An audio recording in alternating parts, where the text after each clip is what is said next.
Good afternoon, my Real News Midday TV family. Welcome back to the channel for another news update. And in the news this afternoon, 4 men on 2 motorcycles died in Westmoreland crash. 4 men died Sunday afternoon when 2 motorcycles crashed into a bus in Culloden, Westmoreland. The riders of the motorcycles and their pillions all died in the crash, while the driver of the bus has been hospitalized. The incident happened shortly after 6 o'clock. Superintendent Othniel Dobson, commanding officer for the Westmoreland Police Division, said the motorcyclists were trying to overtake another vehicle when they crashed into the front of the bus. The police is currently investigating this accident. I take this opportunity to urge motorists, especially motorcyclists, to operate their motorcycles with care. Stay within the speed limits, wear protective gears, and help us to lower the number of fatal accidents in Westmoreland. The police officers are out. We are prosecuting. We are seizing motorcycles and prosecuting the offenders. And we are once again urging them to work along with the police to ensure their safety. Government defends a Spark program transparency amid Bunting's allegations.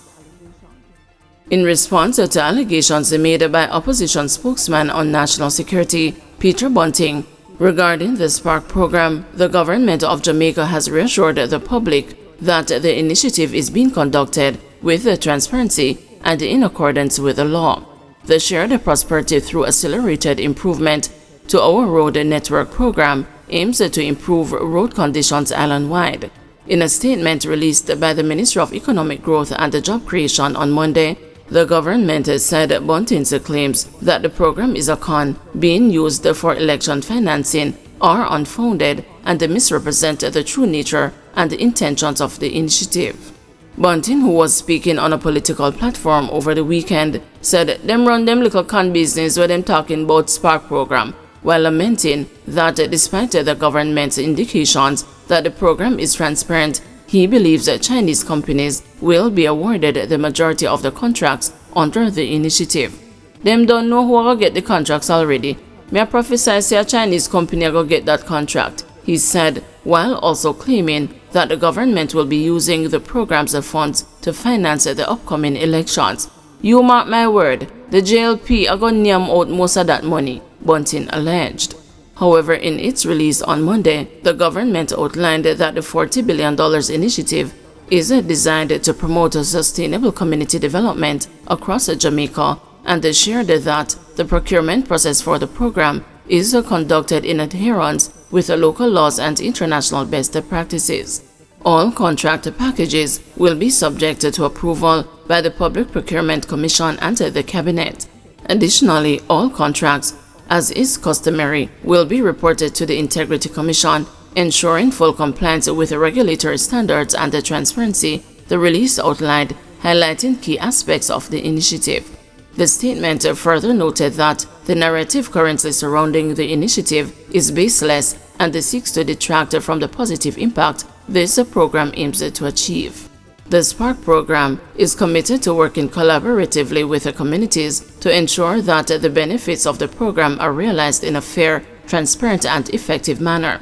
This initiative is a testament to our dedication to building a better Jamaica for all citizens, free from political influence, and focused on genuine community upliftment, the release continued. In another release addressing Bunting's claims, Member of Parliament for West Rural St. Andrew, Juliet Cuthbert Flynn, on Monday described the allegations as evil and barefaced. The fact of the matter is this program has met the standard of probity and will address a critical need of the Jamaican people for better roads, she said in her statement. Some King Alarm employees protest the unfair wages and the poor working conditions. Some King Alarm employees on Monday morning staged a protest outside the company's corporate office in St. Andrew over what they say are unfair wages and the poor working conditions. The disgruntled group say they were not included in recent salary increases and have not been receiving overtime pay where applicable. In some cases, they contend that the overtime rate is below the stipulated time and a half and that they do not receive meal subsidies, contrary to an agreed provision. The workers told the news that there is no human resources manager to whom they can relay their concerns. For the past 6 months to change about 3 or 4 HR. We don't have an HR, we don't have anybody to talk to. The only person who talks to us some of the time is Mr. Virgo, and Mr. Virgo is not giving us anything. We don't have a union, but we are in the process, very much advanced. Mr. Virgo summoned me to a meeting on the 6th of June, telling me that it has come to his attention that we approach the union. And I told him that I didn't come to the meeting for that. So it is obvious that they heard that we are about to retain a union for us. So they are trying all different things. They demote a whole lot of team leaders because of that. I am one of them. John and the money that they are forced to do courier service, they are staff for the people. If you don't do it, management of send you home. You're supposed to cover by insurance to do courier. Not in a soft vehicle. Not in a soft vehicle. In an armored vehicle. In an armored vehicle, and we are forced to do that now. We're tired of this. And then we are not in bed. No overtime, nothing. No, we need this to. But King Alarm's managing director, John Azar, has rejected the claims made by the employees. He said while employees have a right to voice their concerns, the company's management has made itself open to communicate.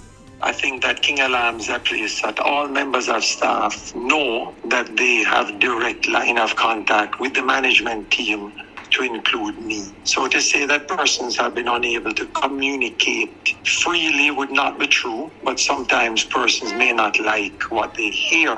So from our perspective, we currently employ in excess of 5,000 members of staff. While every single member of staff's voice is important, I think we need to put into perspective 9 or 10 or 11 persons who are expressing themselves as is their right to do, maybe not in a manner I would have suggested to them.